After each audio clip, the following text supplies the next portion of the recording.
Hello, fellow stock traders. 'Tis I, the Rumpled One, coming to you on Saturday, March the 22nd. The year's 2025. Let's talk trading. And for those, if you're interested, I guess I could do this right here.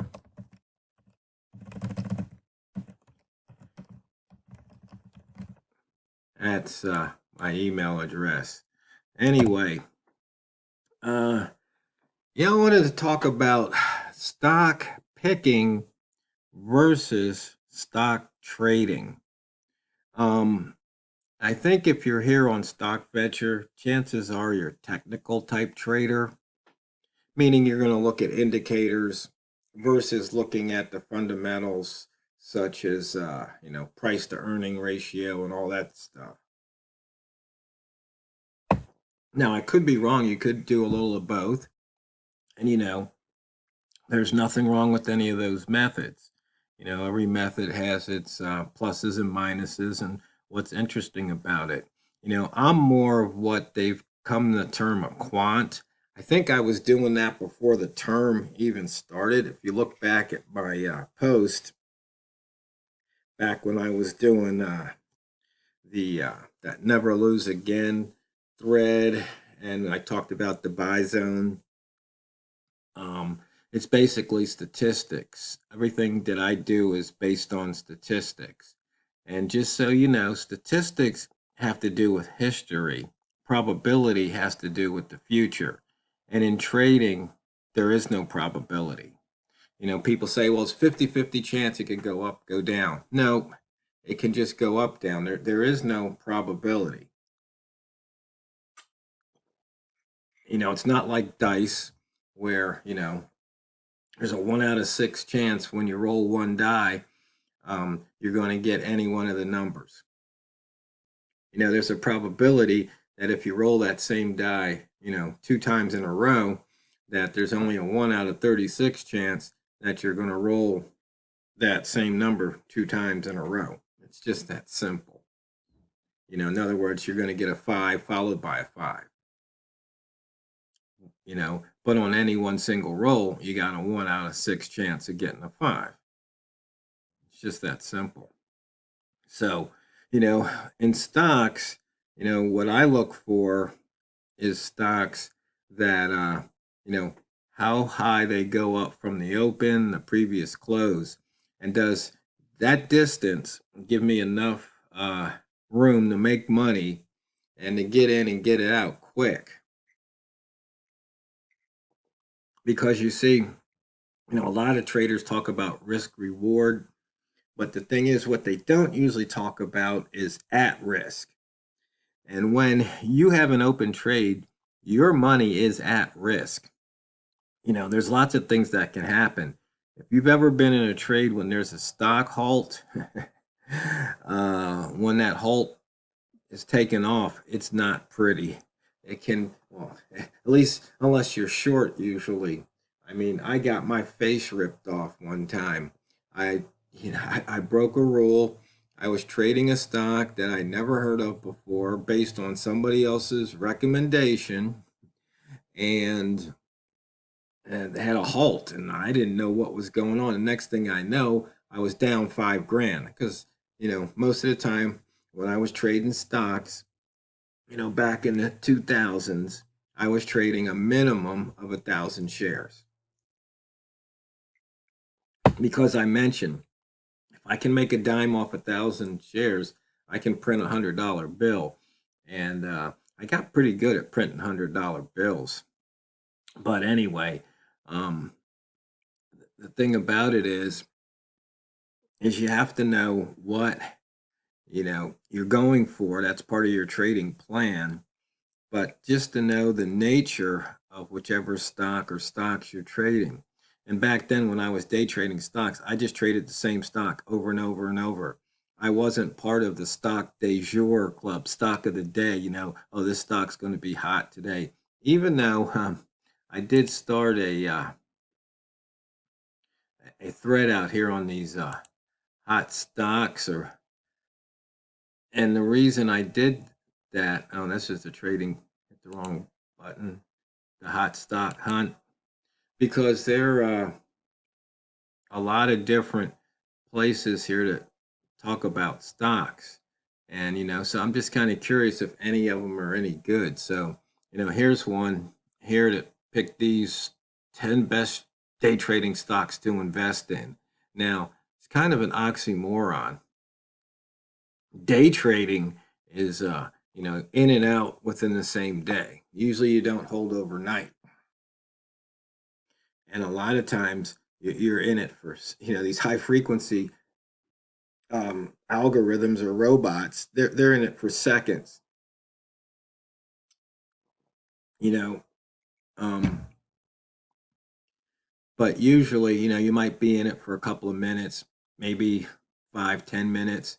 Maybe you might stay in it a little longer if it keeps going your way, but you're in and out the same day. Investors usually have a much longer time horizon. Usually it's months, multiple months, not just a month, um, but sometimes years. Like Warren Buffett, he just holds on to things for years and watches his money increase and gets dividends, etc. But there's so many of these different places that talk about these stocks. But um, this one right here, this Insider Monkey, it's kind of interesting because there's this stock Holo, and in foreign exchange, I have a what I call the highest open, lowest open trade, and I look at the 1 hour opens and half-hour opens and 4 hour opens and 15-minute opens. And what happens is the price ranges. And so if it makes the lowest H1 open for the day, and then a lot of times it'll go through it and then go up and establish a highest H1 open, and then it'll do that. And during the day, I don't trade to the New York session, so the day is about 2/3 of the way done. Usually about 15, 16 hours have already passed. So you'll have a highest open and a lowest open, and then when the uh, instrument, the pair, like I usually trade the pound dollar or the dollar yen. When it gets up in that area, I look for reversals, either dropping out of the highest open area, which is the between the highest open and the current daily high, or coming, bouncing out of the lowest, which is the area between the lowest H1 open and the current low of the day. And that, if you're quick sometimes, if you're not, you don't hesitate and you follow the rules, you can get some pretty good trades, especially if you catch one and if you catch the whole ride. I usually don't even try to catch the whole ride because, once again, I don't like to keep things at risk because I've seen things plummet really quickly because, the market gives you an opportunity to take profit.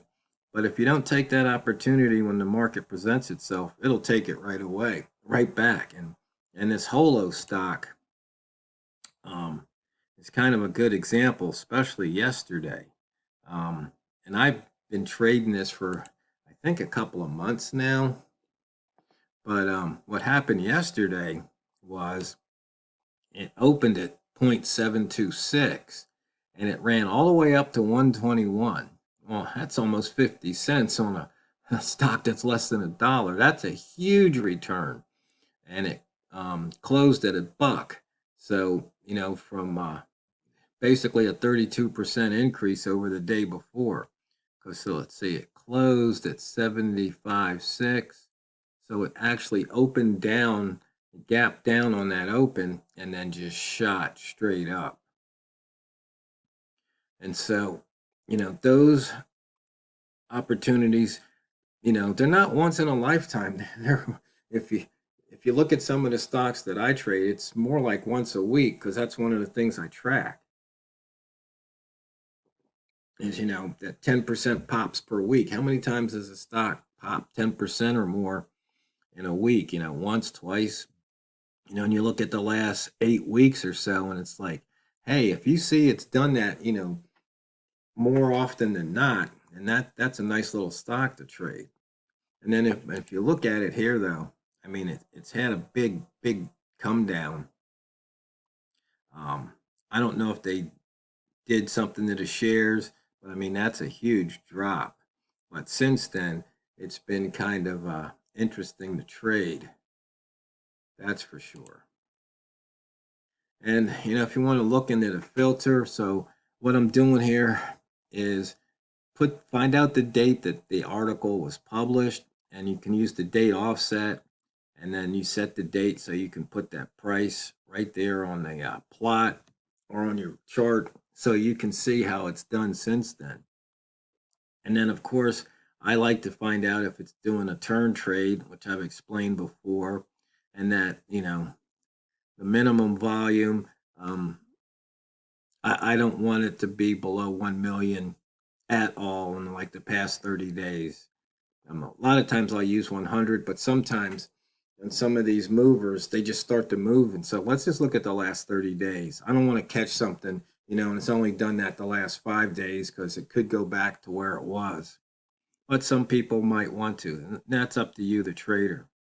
And then I like to see, it close above or below close, close crossing the close. And then for the standard traders that like the squiggly lines, how many days above or below the 50 period moving average and the 200 period moving average.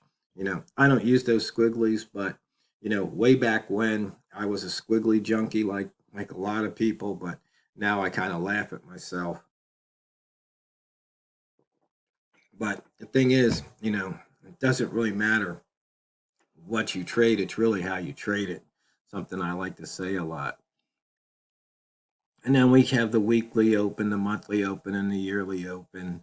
And we put those out there on the charts. So, you can see here, it's most of these minimum volume, it didn't hit it 6 times. So, I'm wondering about those, but you can see these other ones, the ones with the zeros, would most likely, garner my attention. And then you can look at the performance over here from when they posted the article. And you can see there's a nice mover there. There's a couple drops, but it looks like, had you, placed a bet on each one of those, you would have walked away